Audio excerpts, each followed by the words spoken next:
por mim, Lucas, pela Nicole, pela Natália, pelo Leandro, pela Lohane e pelo Misael.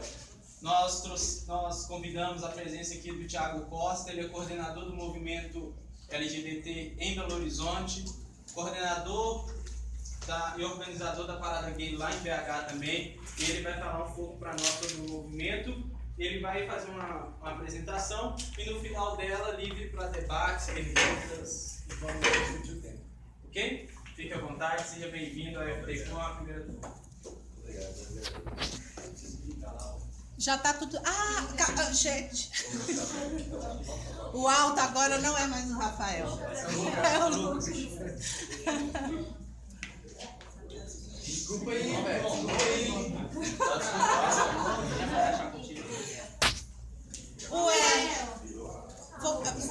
Bom dia! Galera. Eu sou o Thiago Costa, sou hoje um dos diretores do CELS MG, que é Centro de Luta pela Livre Orientação Sexual.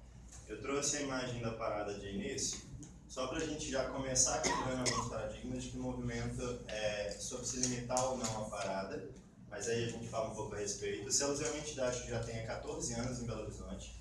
Existe um CELS aqui em Contagem também, que é a nossa entidade irmã. A gente atua muito em conjunto e somos hoje, aí sim, né, os atuais coordenadores da Parada LGBT de BH. Muito importante primeiro já fazer essa correção de parada LGBT e não parada gay, porque disso para a gente fazer a inclusão de que de fato é muito mais amplo do que só gay. Não existe só gay nesse aspecto e nessa bandeira não. A parada, em um primeiro momento, falar um pouco dela também, é da gente dizer que ela tem hoje um caráter político, sim. Há esse questionamento sobre o caráter político da parada. O nosso tema do último ano, desse ano, foi democracia e respeitar a identidade de gênero. E a gente vai falar um pouco sobre o que é isso, o que são essas pautas do movimento social, como é que ele nasceu, como é que ele atua aqui no Brasil, e de que forma é que a gente entende as responsabilidades de movimento social. Afinal, o que é que a gente está falando quando eu me associo, quando eu me organizo e quando eu vou para uma entidade dizer que eu estou lutando por direitos? O que é isso, afinal, né? Eu vou passar para a primeira.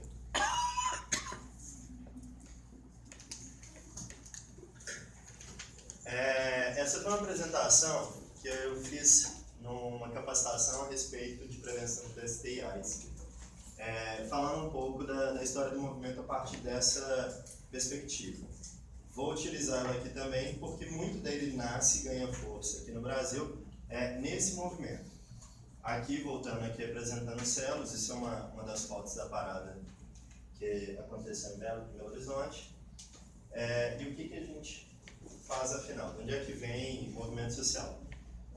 Eu me baseei muito em Gon, é um texto de 1995, em que ele vai determinar movimento social enquanto ações coletivas de caráter sociopolítico, um grupo de pessoas que se resolve se reunir para poder mudar uma realidade.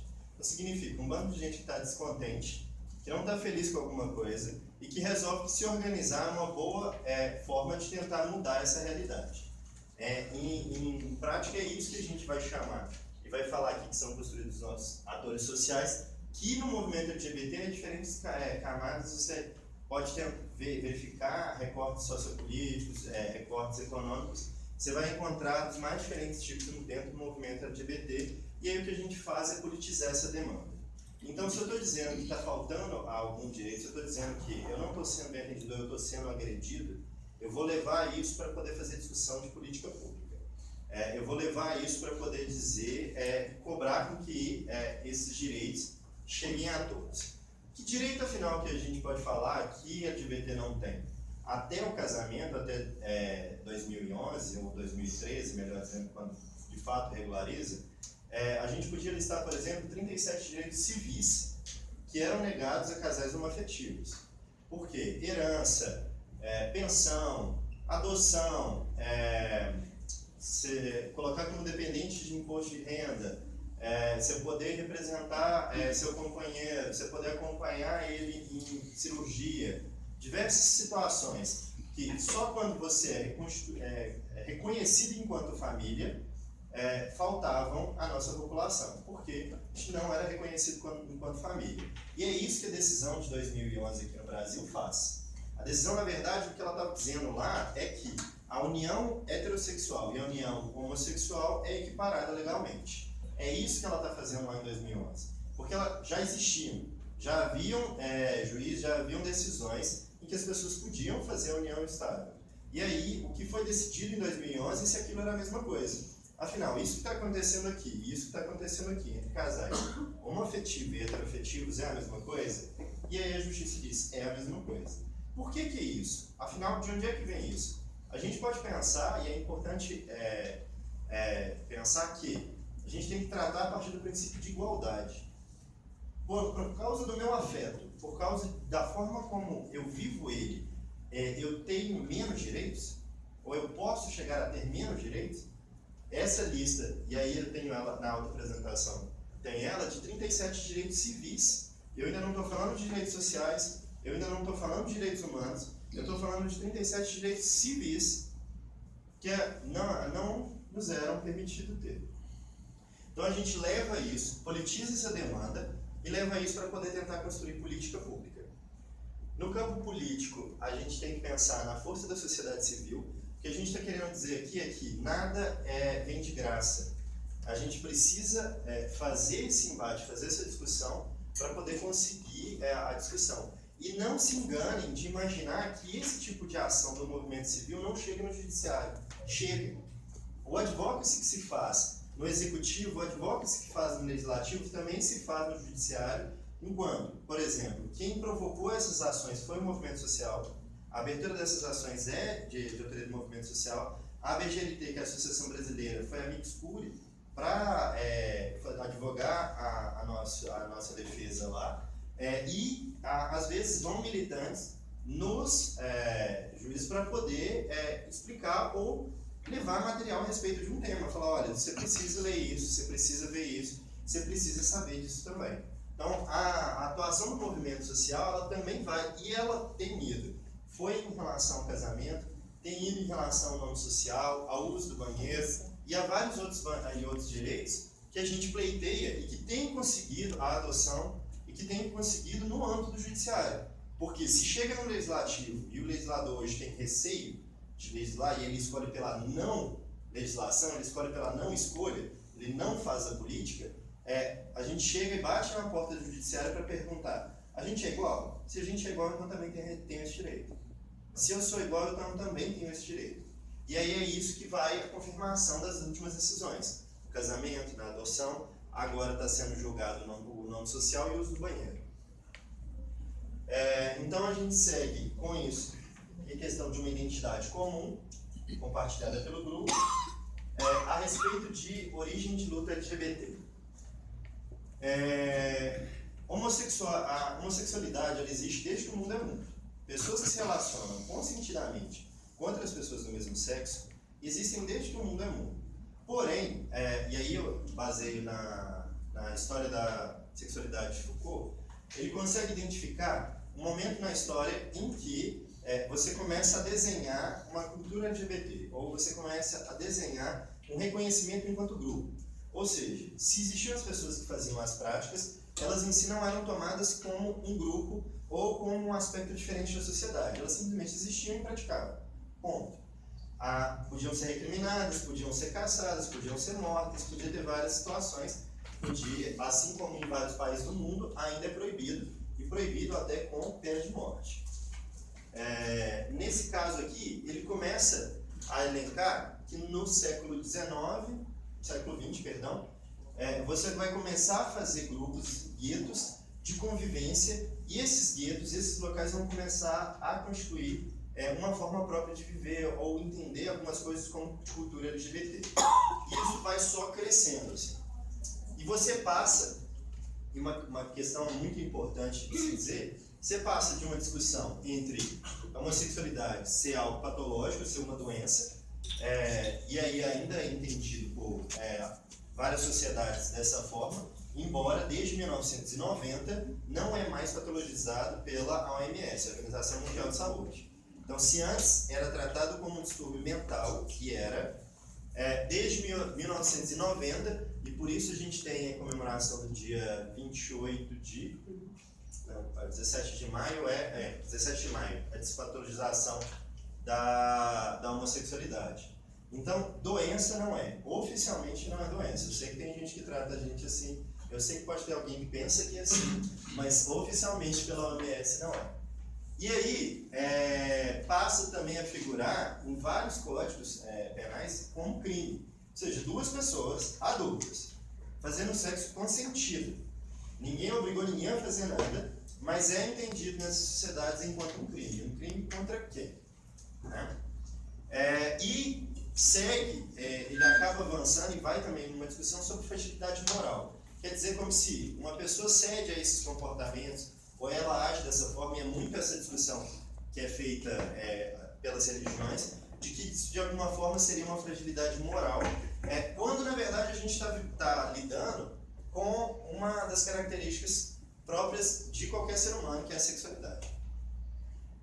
Por isso, a gente vai ver na história casos de cura dessa perversão por meio de castração, terapia, choque, lobotomia.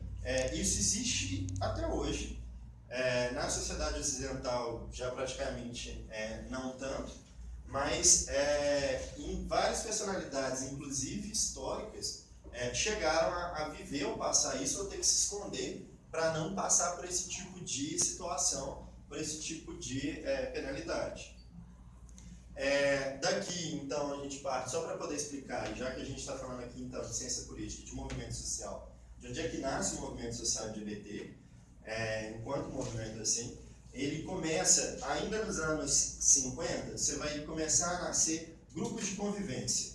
Que lembra que eu falei dos guetos? Então você vai ter locais onde essas pessoas começam a se reunir para poder afirmar positivamente o comportamento. Então é dizer assim, olha, não tem nada de errado comigo, você é gay, é legal, então eu vou começar a propagar essa ideia, esse pensamento para que você tire o estigma, você tire a exclusão.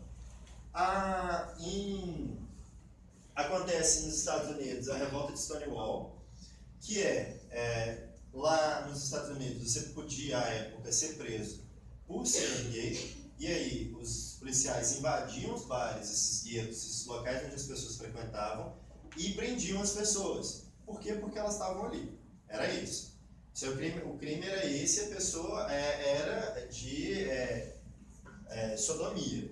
E aí essas pessoas resolveram se rebelar e dizer, basta, não vou mais, não vou aceitar, e se entrincheiraram no Stonewall, que era um pub, se entrincheiraram ali e falaram, não vamos ser presos.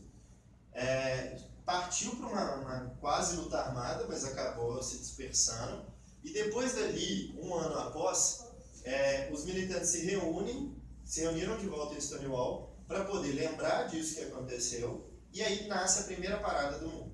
A primeira parada LGBT, ainda durante muito tempo, vão chamar de marcha gay, parada gay, ou outros nomes assim. Com o tempo ele vai ganhando outros significativos e outras siglas. A cidade nos Estados Unidos que teve essa... Isso foi Califórnia. Stonewall Pub. A Califórnia é a história. Los Angeles. Mas a cidade eu também fui fugindo agora. Eu sei que é no Pacífico. A data? Mas isso é da década de 60. Tem até um filme. Tem um filme. Isso é da década de 60 e é dia 28 de junho. Por isso o dia comemora dia 28 de junho. Ali, então, você começa o movimento social. Eu dei uma pulada muito grande de Stonewall para a retirada de homossexualidade da OMS. Aquele tempo ainda falado de homossexualismo, só também para a gente tratar os termos. Homossexualismo era tido enquanto doença.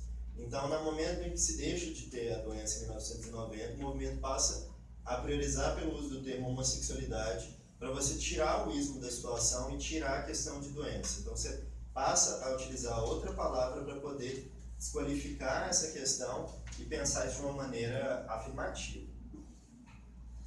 E aí, o movimento social no Brasil. O primeiro grupo LGBT do Brasil é o Grupo Somos, que é de São Paulo. Ele é da década de 70. Logo em seguida, nasce também o Grupo Gay da Bahia. O Somos não existe mais, o Grupo Gay existe até hoje. O Grupo Gay da Bahia, GGB, é responsável, por exemplo, pelo único levantamento que a gente tem de assassinatos no Brasil. Não é nem informação oficial, não é o governo quem faz esse levantamento hoje. Porque pela falta da tipificação enquanto crime próprio, você vai ter isso misturado no meio de tantos outros crimes. Você não vai conseguir identificar quando as vítimas são LGBT e quando elas morreram por esse motivo, por motivo de crime de ódio. O que o GGB faz é capturar as reportagens. Então, todo o levantamento que ele tem é documentado. Então, são notícias que saíram em jornais, notícias que foram oficiais e que ele captura todas elas, ele vai recebendo isso também do Movimento do Brasil, e aí ele faz um levantamento de quantas pessoas morreram, onde é que elas morreram, de que forma que elas morreram. E aqui eu estou falando de um levantamento que a gente percebe que é assim, ó, não é, matou com uma facada, não, foi com 97. Matou, mas é só porque deu uma briga ali. Não, quando você só deu uma briga ali, você não desfigura o rosto da pessoa, retira o pênis dela porque é uma travesti, e aí você não aceita que ela tenha o pênis, e aí você desfigura o corpo todo da pessoa. Isso é mais que isso, isso é um crime de ódio. Isso é para além de eu estar dizendo de um assassinato comum. Sim, é um assassinato, e assassinato é crime. Mas o que eu estou querendo tratar aqui é o motivo que esse assassinato ocorreu. Qual foi esse motivo? Por que isso está acontecendo? Por que hoje eu tenho medo de andar na rua de mãos dadas com meu namorado? Por que hoje eu não posso beijar meu namorado? Eu estou falando de um selinho, eu estou falando de uma demonstração de afeto comum que casais fazem o tempo todo, sem sentir medo da reação que isso pode gerar. Por que eu ainda tenho que passar por isso? E aí, no movimento do Brasil, eles nascem lá no início da década de 70 e eles estão naquele mesma lógica que eu falei sobre fazer ações afirmativas, em tentar mostrar o movimento e entender ele e a nossa cultura de maneira afirmativa. Aqui, quando eu falo de bicha bofe, relacionamento entre iguais, é que em um determinado momento você começa a perceber uma desconstrução para que não se pense o relacionamento homossexual assim como o relacionamento heterossexual. O que eu estou dizendo? É muito comum alguém perguntar quem é o homem no relacionamento? Quem é a mulher no relacionamento? Quem é o passivo, quem é ativo? As meninas, quem? Não, gente. É relacionamento entre iguais. Pode ter quem gosta mais de uma forma sexual de outra? Tem. Lógico que tem. Mas não necessariamente significa que alguém vai desempenhar um papel masculino e outra pessoa vai desempenhar um papel feminino. Se é um relacionamento homossexual, exatamente não é um relacionamento hétero. É um relacionamento entre iguais. E aí, o movimento começa a fazer essa desconstrução, porque ainda era muito isso. E aí, na época, a gíria da época, lá de 70, era bicho bofe.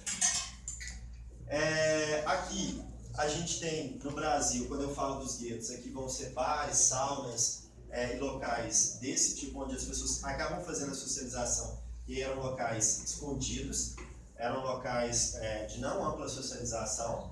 E no movimento, Regina Fachin tem um texto muito interessante falando do movimento social, e aí, movimento social LGBT no Brasil, e aí ela levanta 3 ondas do movimento social. A primeira onda é essa que eu já falei, é a onda afirmativa. O movimento social tenta começar a dizer de maneira afirmativa o comportamento homossexual.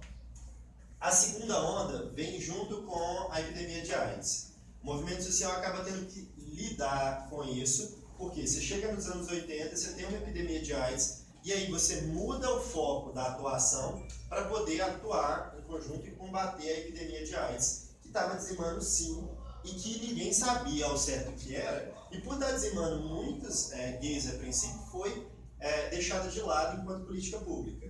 E mesmo depois, enquanto entendido enquanto necessidade de política pública de saúde, o que houve aqui no Brasil, por exemplo, é que havia dinheiro para poder discutir, para poder tratar AIDS no Brasil, mas ao invés de executar boa parte dessa verba, o governo passava essa verba para os movimentos sociais executarem. Porque o governo entende a importância dos movimentos sociais? Não, porque o governo não queria ter viado bichinha com a AIDS dentro dos postos de saúde, não queria ter pessoas aidéticas ali naquele espaço. Então você passa a ter as casas de convivência, você passa a ter as ONGs, você passa a ter vários outros espaços em que são geridos pelo movimento social, e aí a importância do movimento social dos anos 80 até o início dos anos 2000 aqui no Brasil, porque muito dessas casas, muitos desses locais de tratamento, acompanhamento, de informação, acabam sendo geridos pelo movimento social com dinheiro público, mas porque você não tinha esse serviço e esse acesso dentro do serviço público. Aí que eu também falo da questão de a gente pautar e politizar políticas públicas. Hoje o meu movimento não faz isso. Eu não faço prestação de serviço. Eu não tenho um local ou um espaço onde eu possa receber e acolher essas pessoas. Mas eu tenho representação na Comissão de AIDS de Belo Horizonte. A gente vai nas conferências de saúde e pauta para que a política de saúde receba essas pessoas, dê conta dessas pessoas. A gente colabora com projetos junto ao UFMG, a gente colabora com outras questões de estudos para tentar produzir isso, mas entender que isso não tem que ser função do movimento. Isso não tem que ser nós a fazer esse tipo de gestão. Isso tem que ser uma política pública e tem que ser uma política pública para todos. A terceira onda vem após a epidemia de AIDS, e aí você tem o declínio dos movimentos sociais, porque se antes eles eram financiados, eles vão diminuindo, eles vão perdendo financiamento e vão tendo que se reinventar nessa questão, de muitos entenderem isso, porque se eles viviam à custa desse financiamento, de que forma agora fazer a atuação. E aí vai chegar hoje na discussão que a gente passa de orientação sexual para identidade de gênero, e eu discuto isso daqui a pouquinho com vocês. Então, fechando um pouco a questão da saúde e do movimento social aqui no Brasil, você funda em 2000 a BGLT, Associação Brasileira de Gays, Lésbicas, Travestis e Transsexuais. Essa associação só se associa a entidades, ela não associa pessoas, e aí ela passa a ser a maior associação do gênero da América Latina. Ela é reconhecida internacionalmente, e aí, a partir de muitas das nossas pautas ou conquistas que eu estou dizendo aqui, ela teve alguma atuação e colaborou de maneira conjunta para que isso pudesse acontecer. Ainda sobre AIDS, eu vou pular, a gente já falou disso. AIDS e o estigma social, coordenação de projetos, já falamos. E chegamos aqui então a um pequeno glossário para a gente poder entender e falar das pautas de hoje. Então, o que o movimento social está fazendo hoje? O que é isso daqui ou esse quadro para a gente entender melhor parte daquilo que eu já falei, e que pode ter ficado, e que esses termos podem fazer confusão na cabeça de muitas pessoas. Para além da gente discutir teorias de gênero ou não, tem uma coisa que a gente tem que entender, o fenômeno como ele acontece. Para além de eu discutir se ele é social, se ele é natural, como ele ocorre, uma coisa de eu entender. Há pessoas que vão se orientar afetiva e sexualmente de maneira diversas.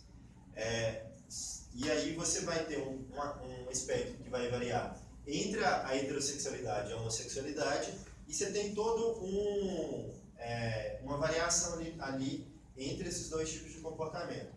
É só hétero, homo e bi?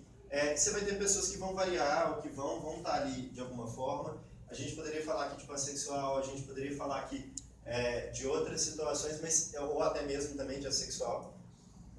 Mas dizer que isso tem a ver com orientação afetiva sexual. O que eu estou dizendo aqui? Estou dizendo quem eu me sinto atraído.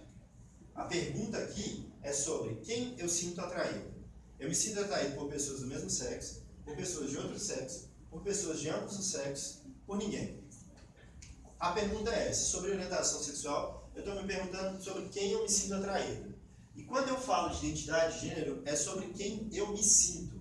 Então, eu posso ter um sexo biológico atribuído ao nascimento. Então, você vai ter mulher, homem, você vai falar, você vai ter pênis e vagina. Só que você pode ter um pênis, mas não se reconhecer enquanto homem. Sim, isso acontece. E aí, a sua identidade de gênero, ela vai transitar aqui. Necessariamente tem que se reconhecer também como mulher, às vezes também não. Às vezes a pessoa transita ali no meio dela não conseguir se reconhecer. Por que eu estou falando de se reconhecer? Eu estou dizendo que a gente entende muito bem, hoje na sociedade, o que é masculino e o que é feminino. E a nossa sociedade faz essas divisões. E nem sempre a gente está confortável com isso, nem sempre a pessoa está confortável com isso. Desde como ela se vê, a forma como ela se expressa no mundo. Então, aqui você vai tratar com identidade de gêneros e vai começar a lidar com pessoas transgêneros. A diferença entre travesti e transexual, para a gente fazer essas distinções e entender os termos, no vocabulário brasileiro, muito pouco. Houve um tempo em que se acreditou que travesti mantém o pênis e transexual teria interesse ou necessidade de fazer o redesenho sexual e fazer a retirada do pênis. Não necessariamente. Nos Estados Unidos o termo em inglês ainda fica muito nessa distinção, mas aqui no Brasil essa distinção vai muito mais para uma identidade política. Por que eu estou dizendo isso? Traveco é ofensa. Travesti foi tido como ofensa durante muito tempo. Elas trouxeram para si esse nome de maneira afirmativa, trouxeram para si esse nome de maneira política, e muitas delas assumem esse nome tendo feito cirurgia ou não, e dizendo, eu sou travesti. O que é essa demarcação que ela quer dizer, ao invés de falar, eu sou mulher transexual, ou eu sou homem transexual no caso de um homem trans? Essa é uma demarcação para poder dizer, olha, eu sou aquela pessoa que transitou, eu sou aquela pessoa que você não quer reconhecer, eu sou aquela pessoa abjeta, que você não quer dar cidadania, e aquela pessoa que a sociedade quer matar. Elas estão trazendo isso de uma maneira política e levando isso para a luta delas. E lembrando que se a gente fala de travesti, o artigo é no feminino, tá? Então é a travesti. Você vai ver muito em jornal, a gente trabalha nisso muito com jornalista, para que eles respeitem a identidade de gênero. E se alguém perguntar, se eu fosse ter que fazer com vocês um guia de etiqueta para pessoas trans, como é que você vai tratar a pessoa trans, no feminino ou no masculino? Você vai olhar para ela, como é que ela se apresenta para você? Você está vendo uma identidade feminina ou uma identidade masculina? Ah, eu não sei, às vezes está andrógeno. Pergunta então. Você prefere que eu te chame como? Perguntar ofende menos do que chamar de uma maneira errada. Então, se você está vendo uma identidade feminina, respeite aquilo e trate no feminino. Se você está vendo uma identidade masculina, respeite aquilo e trate no masculino. Vocês provavelmente já viram muitos homens trans na rua e não sabiam que era um homem trans. Não faziam a mínima ideia. Se vocês pararem para ver, se a gente fosse mostrar a foto aqui, vocês não saberiam e provavelmente não perceberiam a diferença de homens trans na rua. Então, se você está vendo uma identidade masculina, trate no masculino. E se você não consegue compreender se a identidade às vezes é andrógena, se às vezes é não binária, ou seja, não está nem no masculino nem no feminino, pergunta. Perguntar ofende menos do que dizer de uma maneira contrária. Ainda sobre dicas de bom comportamento, a menos que você tenha intimidade com a pessoa, também não faça a pergunta quem que é homem ou quem que é mulher no relacionamento, ou quem que é ativo ou quem que é passivo. Afinal, eu não chego para um casal heterossexual e pergunto, vocês gostam de fazer sexo anal? Você não chega para um casal heterossexual e pergunta assim, quais posições vocês curtem mais? Acho que ninguém aqui faz isso, né? Então, qual que é a necessidade, por que o meu sexo tem que entrar em voga quando uma pessoa que não me conhece, que não tem intimidade comigo, resolve conversar comigo? Por que tem que entrar? Janara não. Ela é do Rio, esqueci o nome dela. É uma mulher trans que super bem capacitada, 2 faculdades, trabalha com TI e tal. E aí ela conta muito isso, de que nas várias vezes que ela ia fazer entrevista, no começo da entrevista, quando o entrevistador percebia que era uma pessoa trans, ele passava a começar a perguntar tudo da vida dela, da questão de transexualidade. Perguntava se tinha pênis ou não, perguntava se tinha feito cirurgia. Ela falou assim, deve ser super natural, né? Todo mundo chega para fazer uma entrevista e alguém pergunta como é que é seu órgão genital. Não é? Todo mundo chega para fazer uma entrevista e a pessoa vai te perguntar coisas da sua vida pessoal a esse ponto da sua sexualidade. Não é natural. Não é assim que a gente espera ser tratado numa entrevista de emprego, por exemplo. E não é assim que a gente tem que ser tratado no dia a dia. A gente não é bicho de zoológico para satisfazer curiosidades aliás esse ponto. Cada um vai ter sua identificação e sua identidade. Se você tiver intimidade com a pessoa e a pessoa te dá esse direito, ok, é uma conversa que você poderia fazer com qualquer outra pessoa. Mas você não conhece a pessoa, você não sabe quem ela é, você não